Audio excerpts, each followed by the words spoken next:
Le PDG milliardaire Jeff Bezos court pour sauver sa vie, les bras et les jambes s'agitant aussi vite qu'ils le peuvent. Derrière lui, il entend la foule qui avance, qui se rapproche. Il doit les semer et trouver comment les détourner. Devant lui, une opportunité se présente, une ruelle étroite. Il s'engouffre dans la ruelle, le cœur battant, écoutant les pas de ses poursuivants passer en courant devant lui. Ils sont partis. Il est en sécurité. Pour l'instant. Il reprend son souffle, la panique et l'épuisement troublent sa vision, puis il aperçoit soudain un éclat métallique du coin de l'œil. Oh oh! Il n'est pas aussi seul qu'il le pensait. Il se redresse et se prépare à se défendre contre un homme étrange, aux yeux fous de l'autre côté de la ruelle. L'homme qui avançait lentement vers lui, tenant un couteau et une fourchette. Concernant le mode de vie des ultra-riches, beaucoup peinent à imaginer leurs occupations quotidiennes. Elon Musk, Bill Gates, Jeff Bezos. Que font ces célèbres milliardaires de leur temps? Les portraits de ces géants de l'industrie évoquent des réveils matinaux, du jus vert, de longues réunions et des voyages d'affaires vers des destinations exotiques. Pour Jeff Bezos, c'est un portrait assez fidèle. Ou du moins, ça l'était autrefois. Un jour fatidique, le PDG d'Amazon a vu sa routine extraordinairement ordinaire complètement bouleversée. Dans une série d'événements bizarres et terrifiants, la vie de rêve d'un milliardaire de la tech est devenue un cauchemar. La journée avait commencé comme n'importe quelle autre. Jeff s'est levé du lit à 6h30 respectant sa devise personnelle. Se coucher tôt, se lever tôt. Cela lui laissait la matinée pour lui afin qu'il puisse prendre son temps pour commencer la journée. Il a fait du café et lu le journal un moment. Quand les enfants se sont réveillés, il leur a préparé une fournée de crêpes. Puis, à 10h. Il fallait laisser les enfants à la nounou et partir travailler. D'abord une réunion avec les actionnaires, puis un déjeuner avec le directeur d'une entreprise qu'il envisageait de racheter. Ensuite, il a fait une visite surprise dans un centre de distribution Amazon. Qui n'aime pas voir débarquer à l'improviste le patron de son patron pendant une journée de travail chargée? À son arrivée, Jeff a salué tous puis a parlé en privé avec le responsable des opérations. Il voulait discuter de la productivité et des sujets habituels. Les employés prenaient-ils trop de pauses toilettes? À quelle vitesse déplaçaient-ils les colis? Question standard. Mais pendant qu'il parlait, il ne pouvait s'empêcher de remarquer que les yeux de son employé devenaient un peu vitreux. Il a demandé à l'homme s'il allait bien, mais le responsable a assuré à Jeff qu'il avait juste faim. C'était presque l'heure de sa pause déjeuner, et il se réjouissait du reste de pain de viande qu'il attendait. Jeff voulait que l'homme reste concentré lors de la réunion, alors il a suggéré de débuter la pause déjeuner immédiatement. Selon lui, la meilleure pause déjeuner est celle où l'on continue à travailler. Ils étaient assis dans la salle de repos et Jeff entendait l'estomac de l'homme gargouiller. Il ne plaisantait pas quand il disait qu'il avait faim. Mais le pain de viande froid calmerait sûrement sa faim et relancerait la conversation. L'homme grignotait son pain de viande pendant que Jeff tenait un discours motivant sur l'amélioration des indicateurs et l'efficacité des employés. À mesure qu'il devenait plus passionné, comme c'était souvent le cas lorsqu'il parlait d'efficacité, il se mit à gesticuler de façon plus théâtrale. Alors qu'il se perdait dans ses propres paroles brillantes et sa sagesse d'entreprise, il ne remarqua pas que le responsable des opérations abandonnait complètement le pain de viande, fixant plutôt la main de Jeff, qui se rapprochait de plus en plus de son visage. Jeff était sur le point de conclure son propos et de laisser repartir l'employé quand, tout à coup, le responsable des opérations attrapa la main de Jeff en plein vol, l'attira vers lui et mordit violemment dedans. Jeff retira sa main de l'emprise de l'homme, criant de douleur et de surprise. Il avait déjà vu des employés mal réagir à des retours, mais jamais de cette façon. D'habitude, il se contentait de pleurer ou de menacer de démissionner.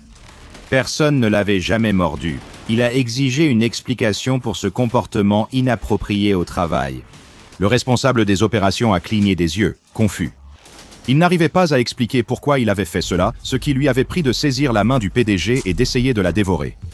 Il a offert la seule explication qu'il pouvait. Il avait faim et Jeff avait l'air délicieux. Ces mots glacèrent le sang du milliardaire. Il se leva et s'excusa de la réunion. Il quitta le centre de distribution et termina sa journée de travail. En fait, il quitta carrément la ville. Tout cela était trop pour lui et il avait besoin de vacances. Il appela la nourrice pour lui dire qu'il ne rentrerait pas à la maison avant un moment. Pas besoin de faire une valise. Tout ce dont il aurait besoin, il pourrait l'acheter une fois arrivé à l'hôtel de luxe qu'il choisirait. Il appela son pilote préféré et lui demanda de choisir une destination avec un complexe hôtelier privé et exclusif. Quelque chose avec un spa pour qu'il puisse se détendre. Dans l'heure suivante, il était déjà assis dans son jet privé, prêt à partir. Lorsque le jet atteignit son altitude de croisière, l'une des hôtesses de l'air habituelle vint à son siège et lui servit un verre de vin rouge, l'une des meilleures bouteilles à bord, car elle pouvait voir qu'il passait une journée difficile. Elle proposa aussi diverses collations. Ce n'était pas une compagnie aérienne commerciale avec cacahuètes et bretzels, mais un avion de luxe aux encas raffinés. Crostinis au beurre français et truffes râpées, plateau de charcuterie avec viandes et fromages, fruits frais et huîtres étaient au menu. Jeff a pris quelques bouchées, finit son vin et s'est allongé pour une sieste. Il se réveilla quelque temps plus tard, non pas au doux sentiment de l'atterrissage en douceur du jet, mais à une étrange sensation grasse sur son bras. Il ouvrit les yeux et vit la même hôtesse de l'air en train d'étaler un peu de ce beurre français sur son avant-bras avant d'y râper de la truffe noire. Pendant tout ce temps, elle se léchait les lèvres, le regard affamé, telle une personne prête à découper un beau morceau de bœuf de Kobe. Jeff la repoussa, lui criant d'arrêter. Heureusement, l'avion a atterri avant qu'elle ne tente autre chose, et il est descendu rapidement, prenant une serviette chaude pour essuyer le beurre sur son bras. Tout le monde perdait-il la tête aujourd'hui? Heureusement, il était dans un endroit où il pouvait se détendre et oublier ses soucis pendant un petit moment. Il était déjà venu dans ce complexe hôtelier avec spa chaque fois qu'il avait besoin de se retaper un peu physiquement et moralement. Il prit son verre de champagne offert à la réception, puis, après avoir réservé la meilleure suite, se rendit au spa pour oublier le chaos et les bizarreries de la journée.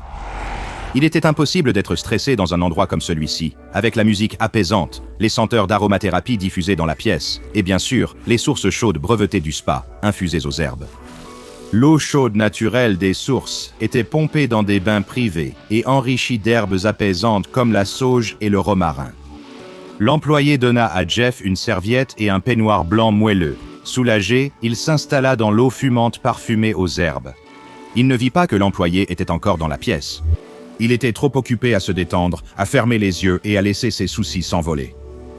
Il étendit les jambes, sentant ses muscles se détendre et libérer leur tension, sentant les morceaux d'herbe fraîche dans le bain chatouiller sa peau.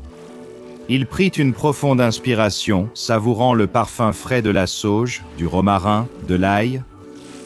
L'ail avait en effet des propriétés anti-inflammatoires. C'était peut-être un nouvel élément du traitement. Il se replongea dans l'expérience, tentant de vider son esprit. Mais alors qu'il peinait à rester détendu, il devint clairement conscient que le bain devenait, il ne pouvait le décrire que comme grumeleux. Il ouvrit les yeux et vit, en plus des herbes et de l'ail, des rondelles d'oignons, des morceaux de carottes et de pommes de terre flottant à la surface de l'eau. Là, de l'autre côté de la grande baignoire, l'employé saupoudrait du sel et du poivre dans l'eau. Ce n'était pas du tout un bain.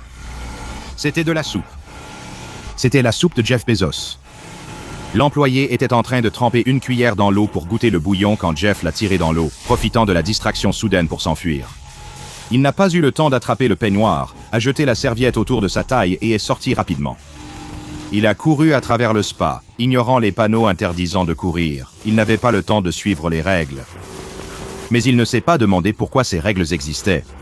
Pas avant que ses pieds ne glissent sur le sol mouillé et glissant et qu'il ne s'effondre par terre. Sa tête heurta le carrelage et tout devint noir. Quand Jeff rouvrit les yeux, il était assis dans le cabinet d'un médecin vêtu d'une blouse d'hôpital. Un médecin prenait ses constantes et le salua quand il vit le PDG revenir à lui. Elle expliqua qu'il avait eu une légère commotion cérébrale en se cognant la tête dans le spa. Le personnel de l'hôtel l'a conduit dans un centre de soins d'urgence proche, sans savoir quoi faire d'autre. Heureusement, ses blessures étaient légères. Il aurait quelques vertiges et nausées, mais il s'en remettrait. Jeff n'était pas de cet avis. Il ne pensait pas que tout irait bien. Il expliqua au médecin qu'il se passait quelque chose de terrible, quelque chose qui allait paraître fou. Pour une raison inconnue, partout où il allait aujourd'hui, les gens essayaient, de le manger. La doctoresse lui adressa un sourire complice, disant qu'elle comprenait. Il était toujours sous pression. Être l'un des hommes les plus riches du monde à la tête d'une immense entreprise ne devait pas être simple. Le stress le minait, c'était logique. Mais il n'y avait aucune chance que des gens essaient vraiment de le manger. C'était absurde. Elle lui a proposé de lui donner un sédatif, quelque chose pour l'aider à se détendre, à se calmer et à se concentrer sur sa convalescence après ses blessures. Il accepta à contre-cœur et elle sortit un instant pour préparer l'injection. Il prit une profonde inspiration, essayant de se recentrer. Elle avait raison, bien sûr. Ce n'étaient pas des gens voulant le manger. Quand on disait « manger les riches », ce n'était pas au sens littéral, non ? Il disait juste qu'il devait payer des impôts ou un truc dans ce genre. Il ne tentait pas vraiment de le cuisiner et de le manger, ce serait insensé. Le docteur est revenu dans la pièce et Jeff commençait tout juste à croire que cela pouvait être vrai, que tout cela pouvait être dans sa tête. Mais ensuite, il a regardé l'objet dans sa main et n'a pas vu une seringue, mais une poire à jus. Non, le docteur faisait partie du complot. Nulle part n'était sûr, il a fui le cabinet, renversant le docteur au passage. Il devait consulter les autorités, elles pourraient sûrement l'aider. Il courut au commissariat le plus proche, entra précipitamment et raconta son histoire au premier agent rencontré. Il n'y avait qu'un seul problème, il ne savait pas qui il était. Tout ce que les policiers voyaient, c'était un homme pieds nus en blouse d'hôpital, sans aucune pièce d'identité sur lui, affirmant qu'il était le PDG Jeff Bezos et que toutes sortes de gens essayèrent de le manger. Ils l'ont expulsé du commissariat en riant, mais ont d'abord menacé de le faire interner d'office dans un hôpital psychiatrique. Jeff ne pouvait pas laisser faire. Être enfermé sans issue? Ce serait l'endroit parfait pour que quelqu'un le coince, le capture et le cuisine pour le dîner. Non. Il ne pouvait pas laisser cela arriver. Il s'est enfui du commissariat et a erré dans les rues, sans savoir que faire ni où aller. Il n'avait rien avec lui. Pas d'argent, pas de téléphone, pas d'espoir. Aucun de ses employés n'était là. Il ne pouvait ni faire venir une voiture, ni payer un taxi, et surtout, il ne faisait confiance à personne. Alors que Jeff descendait la rue, marmonnant dans sa barbe et peinant à trouver un plan d'action, il commença à remarquer qu'un petit attroupement se formait autour de lui. C'était compréhensible, il était certainement un spectacle étrange, un homme presque nu parlant tout seul au milieu de la rue, mais la foule avait dans les yeux une lueur qui ne plaisait pas à Jeff. Ils se léchèrent les lèvres, se frottaient le ventre, certains d'entre eux bavaient. Ils parlaient entre eux, d'abord à voix basse, puis de plus en plus fort, de plus en plus hardiment, alors qu'ils partageaient leur faim meurtrière en groupe.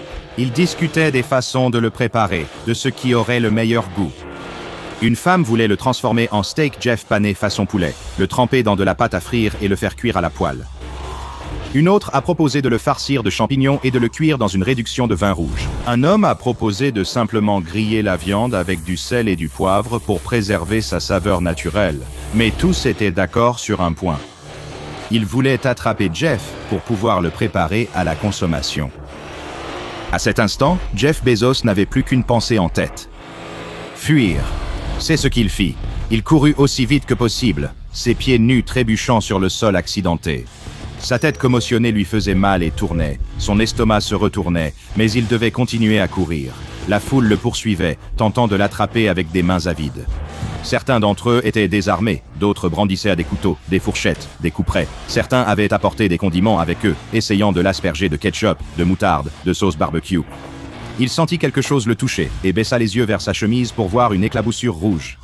Au début, il craignit que ce soit du sang, mais en y goûtant rapidement, il découvrit que c'était de la sauce marinara. D'une certaine façon, c'était encore pire. Plus loin, il aperçut une ruelle, un endroit où il pourrait se faufiler et, avec un peu de chance, éviter la foule. Il parvint à se rouler sur le côté, la foule les emportant plus loin pendant que Jeff disparaissait dans l'obscurité. Mais il n'était pas seul. Un homme l'attendait avec un couteau, une fourchette et un appétit féroce. Il était pris au piège. Est-ce que cela signifiait la fin pour Jeff Bezos? Alors qu'il se préparait à affronter cette possibilité, soudain, quelqu'un derrière Jeff ordonna à l'agresseur de lâcher ses armes. Il obéit, les yeux écarquillés de peur. Jeff se retourna et vit un homme en uniforme, semblant militaire, mais sans lien avec une organisation connue, brandissant une arme inconnue. L'assaillant prit la fuite et l'homme en uniforme se présenta à Jeff. Il expliqua qu'il venait d'une organisation spéciale appelée la Fondation SCP. Ils étaient responsables d'enquêter sur des phénomènes étranges, et Jeff s'était retrouvé au centre d'un événement vraiment étrange. Jeff Bezos assimila vite cette information et serra la main de l'agent de la Fondation SCP. Cette fondation, demanda-t-il, serait-elle intéressée par un partenariat commercial? SCP-5821 est un effet mémétique persistant qui impacte l'ensemble de la population humaine de la Terre, qui provoque la croyance que la chair de Jeffrey Preston Bezos, milliardaire fondateur, PDG et président d'Amazon.com Inc., est la viande la plus désirable pour l'homme. Désolé, je me suis mal exprimé. L'effet touche chaque être humain sur Terre, à l'exception de Jeff Bezos lui-même, également connu sous le nom de SCP-58211. Seul un petit nombre de personnes sont suffisamment affectées pour agir, tentant d'assassiner et de cannibaliser SCP-58211. Les chercheurs de la Fondation ont effectué une analyse de dégradation mémétique situant le point d'origine de la propriété mémétique entre avril et août 1997. Depuis cette période, le mème a gagné en force et en portée, de plus en plus d'individus succombant à ses effets et agissant violemment sous son influence. Après avoir pris conscience de ces effets, SCP-58211 a coopéré avec les efforts de confinement de la Fondation et a établi une relation amicale avec l'ensemble de la Fondation SCP. SCP-58211 a joué un rôle sans précédent dans l'élaboration de mesures pour contenir l'anomalie qui l'affecte, collaborant directement avec la Fondation afin de déterminer la meilleure marche à suivre. Actuellement, SCP-5821 est contenu par la PTF Lambda 27, Brigade Amazon, qui empêche toute personne d'attaquer Bezos ou, comme ce serait la conclusion naturelle de ces attaques, de le cuisiner et de le manger. Les membres de ce groupe doivent être régulièrement remplacés afin qu'ils ne succombent pas aux effets de SCP-5821 et n'utilisent pas leur proximité pour mener leur propre attaque. Il semble qu'il y ait eu de nombreux débats parmi les chercheurs de la Fondation sur l'adaptation future des procédures de confinement. Certains ont suggéré que dissoudre la société de Bezos et le priver de ses biens pourrait diminuer une partie du pouvoir de cet effet mémétique. D'autres ne sont pas d'accord, même s'il reste à voir si cela résulte de véritables conclusions scientifiques ou d'une appréciation pour les dons monétaires que Bezos a fait à l'organisation. Une note de service de O57 a été jointe au dossier officiel concernant de nouvelles propositions pour le confinement de SCP-5821. Le contenu indique « On m'a signalé que des propositions alternatives de confinement ont récemment été discutées. Je suis au regret de vous informer que, bien que votre initiative à concevoir de nouvelles méthodes de confinement soit louable, le confinement de SCP-5821 ne sera pas modifié dans un avenir prévisible. Les modèles prédisant la domination totale de la psyché humaine par SCP-5821 d'ici 2050, bien qu'alarmants, sont encore très récents et aucun consensus n'a été atteint par les divisions prédictives de la Fondation. Je peux personnellement vous dire que certaines sources connues du Conseil O5 suggèrent que le même pourrait peut-être être en train de se dissiper. En conséquence, des mesures drastiques et non prouvées, telles que la saisie par la fondation de la société Amazon ou la dissolution des actifs de SCP-58211, ne peuvent tout simplement pas être justifiées, sans même parler d'un éventuel assassinat. Pour clarifier un point de discorde soulevé par certains, même si laisser le sujet d'une anomalie s'exprimer sur son propre confinement semble peu orthodoxe, croyez-moi, c'est pour le bien commun. SCP-58211 comprend parfaitement les difficultés auxquelles la Fondation est confrontée pour contenir les anomalies dangereuses qui menacent notre monde et ils nous ont généreusement indemnisés pour les ressources utilisées. Je comprends que cela puisse être difficile et déroutant pour vous. Après ma croisière en yacht dans les Caraïbes, je suis prêt à discuter en tête-à-tête avec toute personne ayant encore des griefs à propos de ces actions. Sincèrement, O57. Suite à la diffusion de cette note, un phénomène inhabituel a commencé à se manifester parmi le personnel de recherche du SCP-5821. Plusieurs d'entre eux ont alors exprimé un fort désir de consommer la chair de O57. D'une manière ou d'une autre, grâce à la coopération avec le SCP-58211, O57 a été infecté par la même propriété anormale. Pour être tout à fait honnête, je pense qu'il vaudrait mieux que je termine mes recherches sur ce sujet ici, car plus j'y pense, plus ces deux-là commencent à me paraître appétissants. Si vous voulez bien m'excuser, je vais commander de quoi dîner. Je pense que ce sera quelque chose de végétarien ce soir. Consultez le Patreon du Dr Bob et devenez chercheur junior dès aujourd'hui. Allez maintenant regarder une autre entrée des dossiers du Dr Bob, comme SCP-4003 sur les cow-boys, le catholicisme et le Crétacé.